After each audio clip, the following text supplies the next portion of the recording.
నమస్కారం. ఎన్సీఎన్ వార్తలు చదువుతున్న రమాదేవి. వార్తల్లోకి వెళ్లే ముందుగా ముఖ్యాంశాలు. రైతు భరోసా, ఇందిరమ్మ ఆత్మీయ భరోసా, ఆహార భద్రత, రేషన్ కార్డులు, ఇందిరమ్మ ఇళ్ల పథకాలపై జిల్లా ఇన్ఛార్జ్ మంత్రి జూపల్లి కృష్ణారావు సమీక్ష. ఆర్మూర్ నియోజకవర్గంలో పర్యటించిన కాంగ్రెస్ ఇన్ఛార్జి వినయ్ రెడ్డి. రామచంద్రపల్లిలో సీఎంఆర్ఎఫ్ చెక్కుల పంపిణీ. ఇసపల్లిలో ముగిసిన ఐపీఎల్ సీజన్ 3 టోర్నమెంట్. గెలుపొందిన జట్లకు బహుమతులు ప్రదానం చేసిన మాజీ గ్రంథాలయ చైర్మన్. ఆర్మూర్ నియోజకవర్గ వ్యాప్తంగా కొనసాగుతున్న సామూహిక హనుమాన్ చాలీసా పారాయణం. భక్తి శ్రద్ధలతో పాల్గొంటున్న భక్తులు. పసుపు బోర్డు ఘనత పసుపు రైతులదే. పసుపు బోర్డు ఏర్పాటును స్వాగతించిన రైతు ఐక్య కార్యాచరణ కమిటీ. విధి విధానాలు ప్రకటించాలని డిమాండ్. సీఎం సహాయ నిధి నిరుపేదలకు ఎంతో తోడ్పాటు అందిస్తుందని కాంగ్రెస్ పార్టీ నియోజకవర్గ ఇన్ఛార్జి వినయ్ రెడ్డి అన్నారు. ఆలూరు మండలంలోని రామచంద్రపల్లి గ్రామంలో ఆర్మూర్ నియోజకవర్గ కాంగ్రెస్ పార్టీ ఇన్ఛార్జి వినయ్ రెడ్డి పర్యటించారు. గ్రామానికి వచ్చిన వినయ్ రెడ్డికి గ్రామస్తులు ఘన స్వాగతం పలికి ఆయనను ఘనంగా శాల్వా పూలమాలతో సన్మానించారు. అలాగే సీఎం సహాయ నిధి చెక్కులను వినయ్ రెడ్డి చేతుల మీదుగా లబ్ధిదారులకు అందజేశారు. ఈ సందర్భంగా వినయ్ రెడ్డి మాట్లాడుతూ అనారోగ్యంతో బాధపడుతూ ఆసుపత్రిలో చికిత్స పొందిన వారికి సీఎం సహాయ నిధి ఎంతో ఆర్థిక తోడ్పాటు అందిస్తుందన్నారు. దవాఖానాలో ఖర్చు చేసుకున్న ప్రతి రూపాయి తాము చెల్లిస్తామని, సీఎం సహాయ నిధి వల్ల నిరుపేదలకు ఆర్థిక సాయం చేయడంలో కాంగ్రెస్ పార్టీ ఎప్పుడూ ముందుంటుందని చెప్పారు. ఈ కార్యక్రమంలో రామచంద్రపల్లి గ్రామస్తులు, కాంగ్రెస్ నాయకులు, కార్యకర్తలు తదితరులున్నారు. 150 కోట్ల నిధులు ఈ సంవత్సరం 2025 చివరి నాటికి మన నియోజకవర్గానికి వస్తాయి. రోడ్లు గాని, డ్రైనేజ్లు గాని, గుళ్ళకు గాని, బళ్ళకు గాని, మంచికి చెడుకి మనం తీసుకొచ్చిన నిధులు. దీనికి అదనంగా మనం ఏదైతే కరెంటుకి ఫ్రీ ఇస్తున్నామో, లేకపోతే బస్ ఛార్జీలు ఫ్రీ ఇస్తున్నామో, లేకపోతే రేపు జనవరి 26 నుంచి ఇందిరమ్మ పథకం కింద ఇల్లు లేని వాళ్ళకి ఇల్లు ఇస్తున్నామో, రేషన్ కార్డులు ఇస్తున్నామో, లేకపోతే రైతులకి రుణమాఫీ చేసిందో, లేకపోతే రైతు భూమి లేని వాళ్ళకి ఏదైతే ఇందిరమ్మ భరోసా కింద 12,000 ఇస్తున్నామో, లేకపోతే రైతు భరోసా 12,000 రూపాయలు ఎకరానికి ఇస్తున్నాము. ఇవన్నీ కూడా అదనం. నేను చెప్పేది మనం నిధులు మనకున్న రోడ్ల కోసమో, డ్రైనేజ్ల కోసమో, బీటీ రోడ్ల కోసమో, స్కూళ్ల కోసమో, ఇంకా అభివృద్ధి కోసం సుమారు 140 నుంచి 150 కోట్ల రూపాయలు వివిధ మంత్రుల ద్వారా, ముఖ్యమంత్రి ద్వారా మా ప్రాంతం గత 10 సంవత్సరాలు ఎన్నో రకాలుగా ఇబ్బందులు పడున్నది, మాకు అధిక నిధులు ఇవ్వాలని చెప్పి అడిగి మంత్రుల ద్వారా తీసుకురావడం జరిగింది. ప్రభుత్వం ప్రతిష్టాత్మకంగా అమలు చేయనున్న రైతు భరోసా, ఇందిరమ్మ ఆత్మీయ భరోసా, ఆహార భద్రత, రేషన్ కార్డులు, ఇందిరమ్మ ఇళ్ల పథకాలపై జిల్లా ఇన్ఛార్జ్ మంత్రి జూపల్లి కృష్ణారావు ఆదివారం నిజామాబాద్ సమీకృత జిల్లా కార్యాలయాల సముదాయంలో ఉమ్మడి జిల్లా అధికారులతో ఆదివారం సమీక్షా సమావేశం నిర్వహించారు. నిజామాబాద్ సమీకృత జిల్లా కార్యాలయాల సముదాయంలో ఉమ్మడి జిల్లా అధికారులతో ఆదివారం సమీక్ష సమావేశం నిర్వహించారు. ప్రభుత్వ సలహాదారు షబ్బీర్ అలీ, ఎమ్మెల్సీ కవిత, శాసనసభ్యులు సుదర్శన్ రెడ్డి, డాక్టర్ భూపత్ రెడ్డి, లక్ష్మీకాంతరావు, వేముల ప్రశాంత్ రెడ్డి, ధన్పాల్ సూర్యనారాయణ, పైడి రాకేష్ రెడ్డి, వెంకటరమణారెడ్డి, రాష్ట్ర minority commission chairman Tariq Ansari, Kamareddy municipal chairman Nittu Jahnavi తదితరులు పాల్గొన్నారు. నిజామాబాద్, కామారెడ్డి జిల్లాలలో ప్రతిష్టాత్మక 4 పథకాలను అమలు చేయడానికి జిల్లా యంత్రాంగాల ఆధ్వర్యంలో చేపడుతున్న చర్యల గురించి కలెక్టర్లు రాజీవ్ గాంధీ హనుమంతు, ఆశీస్ సంఘంలో పవర్ పాయింట్ ప్రజెంటేషన్ ద్వారా మంత్రికి వివరించారు. ఈ సమీక్షలో ఉమ్మడి జిల్లా అధికారులతో పాటు ప్రజాప్రతినిధులు పాల్గొన్నారు.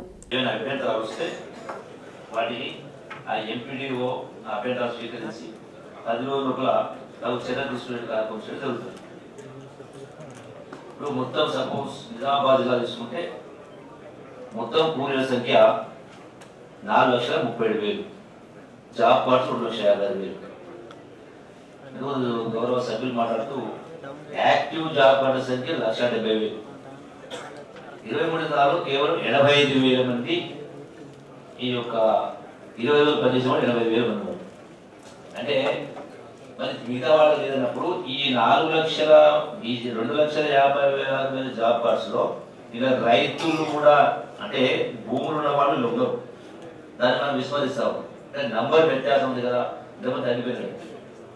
70 లక్షల మంది రైతాంగానికి ఇలా రైతు భరోసా కావచ్చు, గత రైతు బంధు ఇచ్చారు. 70 లక్షల కుటుంబాలు. సో 70 లక్షల కుటుంబాలంటే యావరేజ్ పర్ ఫ్యామిలీ 4 మెంబర్స్, తల్లి తండ్రి, ఒక కొడుకున్న కొడుకు నలుగురు. సో 70 లక్షల. ప్రభుత్వం ప్రతిష్టాత్మకంగా అమలు చేయనున్న రైతు భరోసా, ఇందిరమ్మ ఆత్మీయ భరోసా, ఆహార భద్రత రేషన్ కార్డులు, ఇందిరమ్మ ఇళ్ల పథకాలపై జిల్లా ఇన్ఛార్జ్ మంత్రి జూపల్లి కృష్ణారావు ఆదివారం నిజామాబాద్ సమీకృత జిల్లా కార్యాలయాల సముదాయంలో ఉమ్మడి జిల్లా అధికారులతో ఆదివారం సమీక్ష సమావేశం నిర్వహించారు. ప్రభుత్వ సలహాదారు షబ్బీర్ అలీ, ఎమ్మెల్సీ కవిత, శాసనసభ్యులు సుదర్శన్ రెడ్డి, డాక్టర్ భూపత్ రెడ్డి, లక్ష్మీకాంతరావు, వేముల ప్రశాంత్ రెడ్డి, దంపాల్ సూర్యనారాయణ, పైడి రాకేష్ రెడ్డి, వెంకటరమణారెడ్డి, రాష్ట్ర minority commission chairman Tariq Ansari, Kamareddy municipal chairperson Indupriya తదితరులు పాల్గొన్నారు. నిజామాబాద్, కామారెడ్డి జిల్లాలలో ప్రతిష్టాత్మక 4 పథకాలను అమలు చేయడానికి జిల్లా యంత్రాంగాల ఆధ్వర్యంలో చేపడుతున్న చర్యల గురించి కలెక్టర్లు రాజీవ్ గాంధీ హనుమంతు, ఆశీస్ సంఘాన్లు పవర్ పాయింట్ ప్రజెంటేషన్ ద్వారా మంత్రికి వివరించారు. ఈ సమీక్షలో ఉమ్మడి జిల్లా అధికారులతో పాటు ప్రజాప్రతినిధులు పాల్గొన్నారు. క్రీడలతో యువకులకు మానసిక ఉత్సాహం, మనోధైర్యం కలుగుతుందని మాజీ గ్రంథాలయ చైర్మన్ మారా చంద్రమోహన్ రెడ్డి అన్నారు. ఆర్మూర్ మండలంలోని ఇసపల్లి గ్రామంలో Isapalli premier league season 3 cricket tournament ముగింపు కార్యక్రమానికి మాజీ గ్రంథాలయ chairman Mara Chandramohan Reddy, Armoor market committee chairman Saibaba Goud, vice chairman Vitam Jeevan ముఖ్య అతిథులుగా హాజరై గెలుపొందిన జట్లకు బహుమతులు అందించారు. ఇసపల్లి గ్రామంలో ఈ నెల 11వ తేదీన ప్రారంభమైన ఐపీఎల్ మ్యాచ్లో మొత్తం 28 జట్లు పాల్గొనగా చివరి మ్యాచ్లో ఆర్మూర్ విన్నర్గా తొల్లికొండ టీం రన్నర్ స్థానాలను దక్కించుకున్నాయి. ముఖ్య అతిథులు గెలుపొందిన క్రీడాకారులకు బహుమతులు అందించి శుభాకాంక్షలు తెలిపారు. ఈ సందర్భంగా ముఖ్య అతిథులు మాట్లాడుతూ గ్రామీణ స్థాయిలో క్రీడాకారులను కాంగ్రెస్ ప్రభుత్వం ప్రోత్సహిస్తుందని, యువత మత్తు పదార్థాలకు బానిస కాకుండా సమాజానికి ఉపయోగపడే పనులు చేయాలన్నారు. క్రీడల్లో రాణించి గ్రామానికి, రాష్ట్రానికి మంచి పేరు తీసుకురావాలని సూచించారు. ఈ కార్యక్రమంలో కాంగ్రెస్ పార్టీ మండల అధ్యక్షుడు చిన్నారెడ్డి, మార్కెట్ కమిటీ డైరెక్టర్లు, సీనియర్ కాంగ్రెస్ పార్టీ నాయకులు, ఇసపల్లి వీడీసీ అధ్యక్షుడు సంతోష్, క్రీడాకారులు తదితరులున్నారు. ఒక గ్రామంలో, చిన్న గ్రామంలో ఈ టోర్నమెంట్ నిర్వహించడమే గొప్ప. అంటే ఈ టోర్నమెంట్కు 28 టీంలు అనేటివి రావడం విశేషం. క్రీడల్లో గెలుపోవటాలు సహజమైనటువంటి క్రీడలతో మనకు ఒకరికి ఒకరి మధ్య సత్సంబంధాలు పెరుగుతాయి. ఒక మిత్రం, ఒక స్నేహం అనేది పెంపొందుతుంది. ఆటలు కూడా స్నేహపూర్వక వాతావరణంలో జరగడం అనేది కూడా ఒక గొప్ప విషయం. మీరందరూ ఇక్కడ యువకులు చాలా మంది ఉన్నారు, చాలా గ్రామాల్లో నుంచి వచ్చిన వాళ్ళు ఉన్నారు, ముఖ్యంగా ఆర్మూర్ సోదరులు ఉన్నారు. ఈ అందరికి తెలుసు, ఈ రోజు మన పట్టణాల్లో గానీ చిన్న చిన్న పల్లెలలో కూడా యువత మత్తు పదార్థాలకు బానిసలు అవుతాం. దయచేసి మీ అందరి మీద ఒక బాధ్యత ఉంది. ఎక్కడన్నా గానీ డ్రగ్స్ కు యువత అలవాటు పడుతుంటే మీ దృష్టికి వస్తే తప్పకుండా వాళ్ళని హెచ్చరించి డ్రగ్స్ కు మత్తు పదార్థాలకు దూరంగా ఉండేటట్టు చూడవలసిన బాధ్యత ఇక్కడ ఉన్న క్రీడాకారులు అందరిపైన ఉంది, ముఖ్యంగా యువకుల పైన. ఇటువంటి మత్తు పదార్థాలకు బానిస అయ్యే కార్యక్రమాలు లేకుండే. మీ అందరికీ తెలుసు, మన తెలంగాణలో కానీ ఇంకా పక్కన్న ఆంధ్ర రాష్ట్రంలో కానీ గడిచిన 10-12 సంవత్సరాలుగానే ఇటువంటి మత్తు పదార్థాలు బాగా ప్రాచుర్యంలోకి వచ్చినాయి. జాతీయ పసుపు బోర్డు చైర్మన్ పల్లె గంగారెడ్డిని ఆర్మూర్ మండలంలోని అంకాపూర్ గ్రామంలో గల ఆయన నివాసంలో కామారెడ్డి ఎమ్మెల్యే కాట్పల్లి వెంకట రమణారెడ్డి, జగిత్యాల ఇన్ఛార్జ్ భోగ శ్రావణీలు, పలువురు బీజేపీ నాయకులు ఘనంగా సన్మానించి శుభాకాంక్షలు తెలిపారు. ఈ సందర్భంగా వారు మాట్లాడుతూ పసుపు రైతుల కలను సాకారం చేసిన ఘనత బీజేపీ ప్రభుత్వానికి దక్కుతుందని, పసుపు బోర్డు కోసం కృషి చేసిన జిల్లా ఎంపీ అరవింద్కు కృతజ్ఞతలు తెలిపారు. అదేవిధంగా జిల్లావాసికి జాతీయ పసుపు బోర్డు చైర్మన్గా పదవి దక్కడం హర్షించదగ్గ విషయమన్నారు. ఈ కార్యక్రమంలో బీజేపీ నాయకులు, కార్యకర్తలు తదితరులున్నారు. కేంద్ర ప్రభుత్వం పసుపు రైతుల కోసం బోర్డును ఏర్పాటు చేయడం హర్షించదగ్గ విషయమని, తొందరలోనే బోర్డు విధి విధానాలను సైతం ప్రకటించి రైతులకు మేలు చేయాలని రైతు ఐక్య కార్యాచరణ కమిటీ సభ్యులు కోరారు. ఆర్మూర్ పట్టణంలోని విత్తన అభివృద్ధి సంస్థ కార్యాలయంలో ఆర్మూర్ రైతు జేఏసీ నాయకులు మీడియా సమావేశం నిర్వహించి మాట్లాడారు. ఈ సందర్భంగా విత్తన అభివృద్ధి సంస్థ చైర్మన్ అన్వేష్ రెడ్డి, జేఏసీ నాయకులు ప్రభాకర్, యాదగౌడ్, దేవరాం, వెంకటేష్లు మాట్లాడుతూ ఎన్నో ఏళ్ల రైతుల కళ ఇప్పటికీ సాకారమైందని, కానీ ప్రభుత్వం కేవలం పసుపు బోర్డును నామమాత్రంగా ఏర్పాటు చేసి రైతులను మభ్యపెట్టే ప్రయత్నం చేస్తే చూస్తూ ఊరుకోమని సూచించారు. పసుపు బోర్డు రావడానికి వెనుక ఉన్నటువంటి ఒత్తిళ్లు ఎట్లా ఉన్నాయనేది మీకు చెప్పే ప్రయత్నం చేస్తున్నాను. జైలుకు పెట్టినా గానీ, జైలుకు పంపినా గానీ మేము ఆగలేదు. బయటకు వచ్చిన తర్వాత కూడా మాట్లాడినాం. అసలు ఈ పసుపు బోర్డు ఉద్యమాన్ని ప్రపంచానికి పరిచయం చేయాలనేటువంటి ఒక ఆలోచనతోటి ఎలక్షన్ లో నామినేషన్ లేద్దామని ఒక నిర్ణయం చేసుకోవడం జరిగింది. అప్పుడు ఆర్మూర్ ప్రాంతంతో పాటు జగిత్యాల జిల్లా వాళ్ళు కూడా మనతో కలిసి వచ్చేసి దాదాపు 176 నామినేషన్ వేయడం జరిగింది. అరవింద్ తెలివిగా నేను బోర్డు గెలిచినటువంటి 5 రోజుల్లోనే బోర్డు ఏర్పాటు చేస్తానని చెప్పేసి బాండ్ పేపర్ చేసి రైతులలో ఒక ఆశ కల్పించి అల్టిమేట్ గా ఓట్లు సంపాదించుకొని గెలిచినటువంటి సందర్భం అది. పసుపు రైతులతో ఆయన ఆ రోజు గెలిచిండు. చివరకు ఈ పసుపు బోర్డు అవసరం లేదు, పసుపు బోర్డు కంటే మెరుగైంది స్పైసెస్ పార్క్ అని చెప్పేసి నమ్మించే ప్రయత్నం చేసి, అయినా మేము ఎక్కడ కూడా ఉద్యమం ఆపలే. వివిధ పార్టీలో ఉన్న లక్ష్యం ఒక పసుపు బోర్డే సాధించాలన్నటువంటి ఆలోచనతోటి మేమంతా కూడా మళ్ళీ స్పైసెస్ బోర్డు తోటి ఎలాంటి లాభం లేదు. పోయిన అసెంబ్లీ ఎలక్షన్ ముందట కూడా ప్రధాని చేత బోర్డు అనౌన్స్ చేయించిన పరిస్థితి మీ అందరికీ తెలుసు. అది చేపిస్తే అయిపోతా అనుకున్నారు. బోర్డు నిర్మాణం కావాల్సిందే, విధి విధానాలు లేవు, దీనికి ఒక నిధులు లేవు, ఎక్కడ పెడతారో కూడా చెప్పలేనటువంటి దాన్ని కూడా మేము లేవనెత్తు వివిధ సందర్భంలో మాట్లాడుతూనే వచ్చినాము. ఏదైతే పసుపు బోర్డు ఏర్పాటు అనేది చేసిండ్రో దాన్ని మేము స్వాగతం. 2 దశాబ్దాల కోరిక, 2 దశాబ్దాల పోరాటం ఫలితం ఇవాళ పసుపు బోర్డు వచ్చింది అని అంటే, ప్రాంతంలో అనేక మంది రైతు నాయకులు రైతులు రోడ్ల మీదకి వచ్చి కొట్లాడి కేసులు ఎదుర్కొని ఇవాళ వచ్చిండ్రు కాబట్టే ఈ ప్రభుత్వాల మీద ఒత్తిడి పెరిగి పసుపు బోర్డు ఏర్పాటు చేయాల తప్పదు అనేటువంటి ఒక ఆలోచనతో చేసారు తప్ప ఇంకోటి కాదనే విషయం. ఈ ప్రాంత రైతాంగంలో ఉన్నటువంటి పోరాటం పార్టీలకు సంబంధం లేకుండా ఇవాళ పోరాటం చేసిండ్రు కాబట్టే ఈ పసుపు బోర్డు నిజామాబాద్కు వచ్చింది అనే విషయాన్ని మీకు చెప్తా ఉన్నాను. ఇది ఏ ఒక్కరి సొత్తు కాదు. వచ్చినటువంటి పసుపు బోర్డుకు చైర్మన్ ఈ ప్రాంత వాసిని వేయడం కూడా మనం స్వాగతించాల్సిన విషయమే. కానీ మా విన్నపం ఏంటంటే విమర్శ కాదు, పూర్తి స్థాయిలో ఇది నిర్మాణం జరగాల, సిబ్బంది ఏర్పాటు చేయాలా, పూర్తి స్థాయిలో దీనికి ఒక నిధులు కేటాయించి నిర్మాణం చేస్తే రైతులకు మేలు జరుగుతుంది తప్పితే అప్పటిదాకా కాదు అనేటటువంటి విషయాన్ని చెప్తా ఉన్నాం. పసుపు రైతులను ప్రభుత్వం అన్ని విధాలుగా ఆదుకోవాలని, పసుపు ఉద్యమంలో ఏళ్లుగా కృషి చేసిన వారిని కనీసం జిల్లా ఎంపీ ప్రాధాన్యత ఇవ్వకపోవడం సరికాదని పేర్కొన్నారు. పసుపు బోర్డును ఏర్పాటు చేయడమే కాకుండా పసుపుకు 15,000 మద్దతు ధర ఇప్పించే విధంగా కేంద్ర ప్రభుత్వం కృషి చేయాలని సూచించారు. ఈ సమావేశంలో రైతు ఐక్య కార్యాచరణ కమిటీ సభ్యులు తదితరులున్నారు. మన వ్యవసాయ ఇవాళ ఎందుకంటే చాలా ప్రమాదకర స్థితిలో ఉన్నాం. మనం వ్యవసాయ నూతన మార్కెట్ విధానం తీసుకొస్తుంది. ఆ మార్కెట్ విధానం ఇంకా అమలు జరిగితే, ఈ రాష్ట్ర ప్రభుత్వం కూడా అంగీకరిస్తే భవిష్యత్తులో రైతు అనేవాడు ఎట్లా ఉంటుండో అని నల్లబోటు మీద గీసుకోవాల్సిన పరిస్థితి వస్తుందేమో. కాబట్టి రైతే కూలీగా మారడం, రైతే అందులో ఒక ఉద్యోగిగా మారడం అనే పరిస్థితి తీసుకొచ్చే పరిస్థితి ఈ రాజకీయాల్లో ఉన్నాయి. దాన్ని మనం రైతులం కలిసి ఐక్యంగా ఏదైతే ఒక విజయం సాధించాం, ఈ రోజు బోర్డుని సాధించడం అంటే రైతుల పోరాటమే దీనికి చిహ్నమ గుర్తింపు అని చెప్పేసి గుర్తు చేస్తూ, ఏది ఏమైనప్పటికీ 2025 సంవత్సరం ఏదైతే ఫిబ్రవరి మార్చి మార్కెట్ ప్రారంభం అవుతుందో పసుపుది, అందుకని దీని రేటుని ముందు ప్రకటించండి.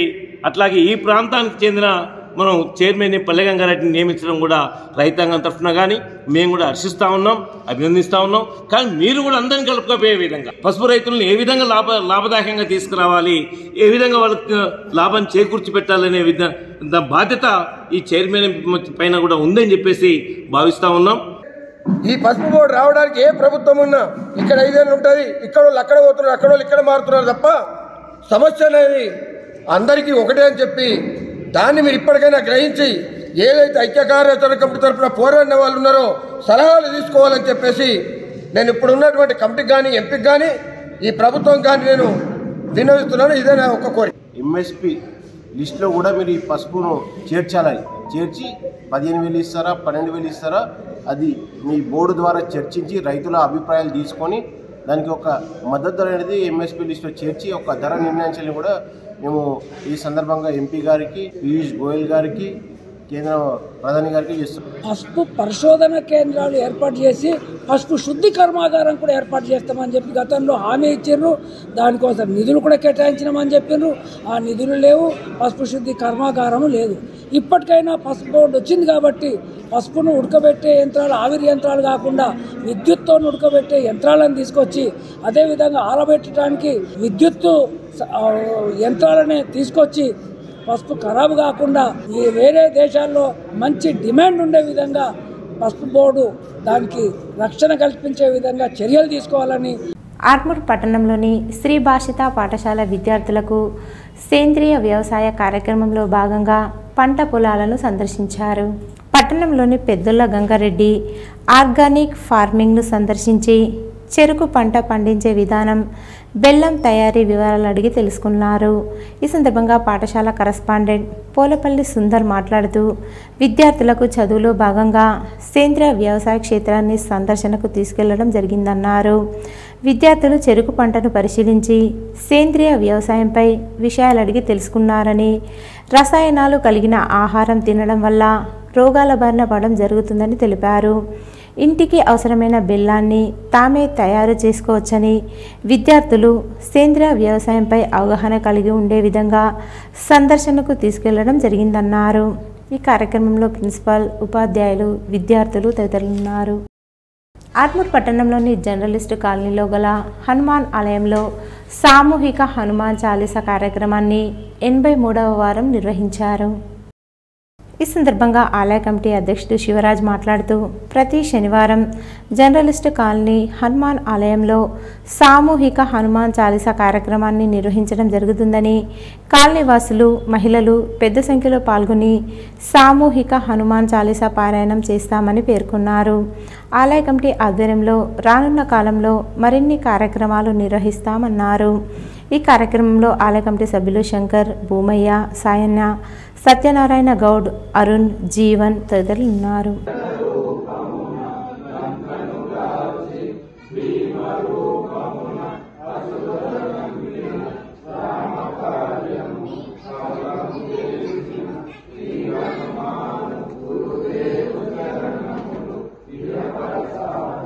రెండు 2009 మరియు 2010 సంవత్సరంలో మామిడిపల్లి గ్రామంలోని పాఠశాలలో చదివిన విద్యార్థులు మంచి ఉన్నత స్థానంలో స్థిరపడి ఉన్నత మార్గంలో నడుస్తున్నారని పూర్వ విద్యార్థుల ఉపాధ్యాయులు రాజేశ్వర్ రెడ్డి, రవీందర్, హనుమన్లు, శ్రీనివాస్ అన్నారు.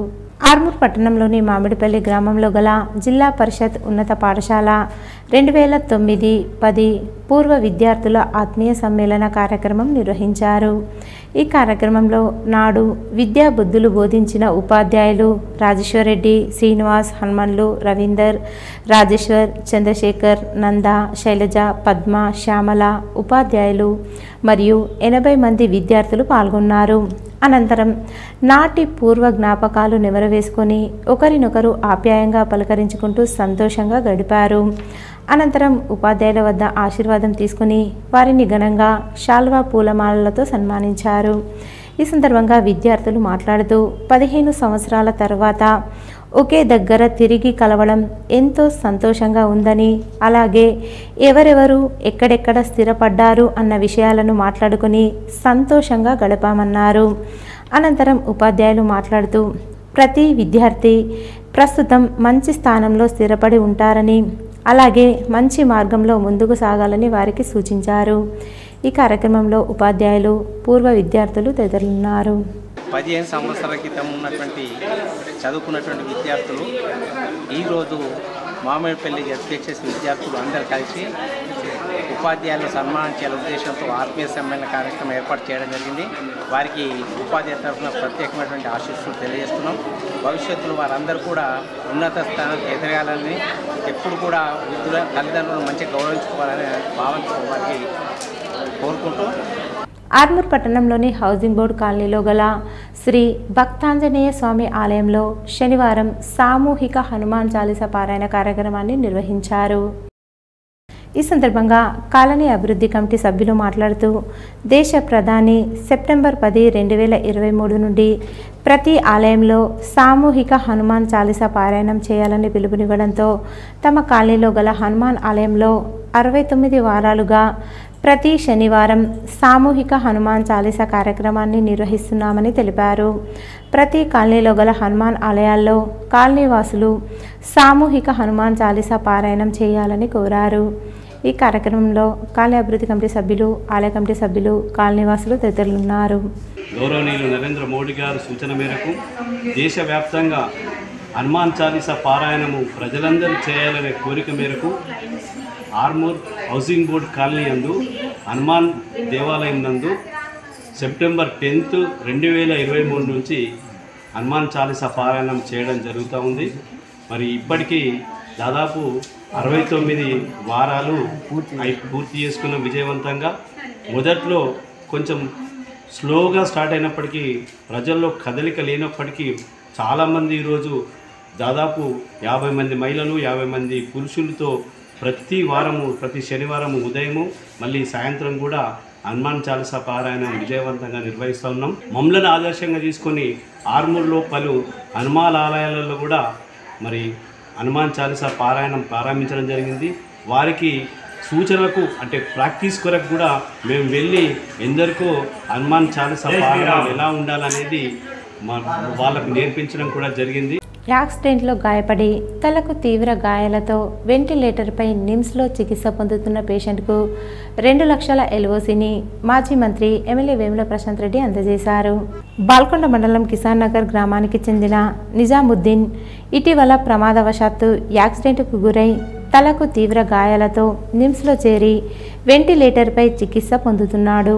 ఈ విషయం స్థానిక ప్రజాప్రతినిధుల ద్వారా ఎమ్మెల్యే దృష్టికి తీసుకురాగా హైదరాబాద్లోని నిమ్స్ హాస్పిటల్లో అతని చికిత్స కొరకు ఎమ్మెల్యే వేముల 2 లక్షల రూపాయల ఎల్ఓసి మంజూరు చేయించారు. ఎల్ఓసి కాపీని సంబంధిత కుటుంబ సభ్యులకు హైదరాబాద్లో అందజేశారు. నిరుపేదలమైన మాకు చికిత్స కొరకు 2 లక్షల ఎల్ఓసిని ఎమ్మెల్యే మంజూరు చేశారని, ప్రశాంత్ రెడ్డి మేలు మర్చిపోలేమని, జీవితాంతం ఆయనకు రుణపడి ఉంటామని బాధిత కుటుంబ సభ్యులు తెలియజేశారు. అతనికి మెరుగైన చికిత్స అందజేయాలని, భుజానికి కావలసిన శస్త్రచికిత్స ఆరోగ్యశ్రీ ద్వారా చేయాలని నిమ్స్ హాస్పిటల్ వైద్యులను ఎమ్మెల్యే కోరారు. నందిపేట్ గ్రామంలో గల హనుమాన్ ఆలయంలో శనివారం సందర్భంగా సామూహిక హనుమాన్ చాలీసా పారాయణాన్ని నిర్వహించారు. ఈ సందర్భంగా హనుమాన్ భక్తులకు భగవద్గీతలను అందించారు. ప్రతి శనివారం హనుమాన్ ఆలయంలో హనుమాన్ చాలీసా పారాయణాన్ని సామూహికంగా నిర్వహించడం జరుగుతుందని, భక్తులు పెద్ద సంఖ్యలో పాల్గొనాలని అన్నారు. ఈ కార్యక్రమంలో హనుమాన్ భక్తులు తదితరులు ఉన్నారు. रघुपति की बहुत बड़ाई प्रवदन तुम्हारो यश गावै. రాజకీయాలకు బీసీ మహిళ దిక్సూచి కావాలని జాతీయ బీసీ సంక్షేమ సంఘం జిల్లా అధ్యక్షుడు కొండవీటి శ్యామ్ ప్రసాద్ పిలుపునిచ్చారు. ఈ సందర్భంగా ధర్మారంలో బీసీ మహిళా చైతన్య సదస్సులో పాల్గొని బీసీలందరూ ఏకతాటిపై రావాలని కోరారు. డిచ్పల్లి మండలం ధర్మారం గ్రామంలో బీసీ మహిళా డివిజన్ అధ్యక్షురాలు పుప్పాల గీత ఆధ్వర్యంలో బీసీ మహిళా చైతన్య సదస్సు నిర్వహించారు.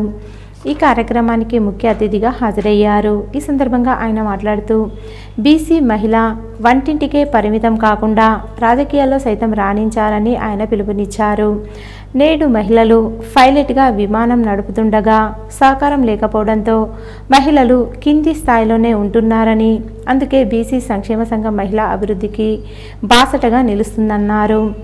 గ్రామీణ స్థాయిలో ఉన్న మహిళలను ప్రోత్సహించేందుకు బీసీ జాతీయ సంక్షేమ సంఘం అనేక కార్యక్రమాలను రూపొందించిందని, బీసీల అభివృద్ధికై బీసీల దళపతి రాజ్యసభ సభ్యులు ఆర్ కృష్ణయ్య గత 50 సంవత్సరాలుగా నిరంతరం పోరాటం చేస్తూనే ఉన్నారని, సమస్యల సాధనకు ఆర్ కృష్ణయ్య వెంట నడవాలని ఆయన కోరారు.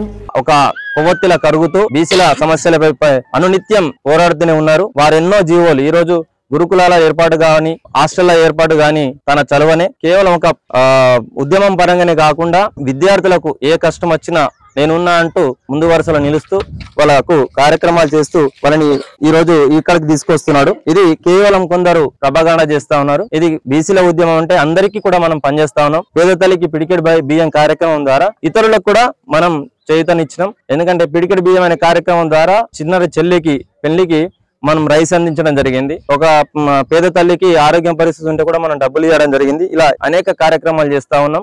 పనిగట్టుకొని బీసీ ఉద్యమాన్ని తప్పుడు ప్రచారం చేస్తూ తొక్కడానికి ప్రయత్నం చేస్తా ఉన్నారు. మేము రబ్బర్ బంతి లాంటి వాళ్ళం, ఎంత కొడితే మేము అంత పైకి ఎదుగుతాం.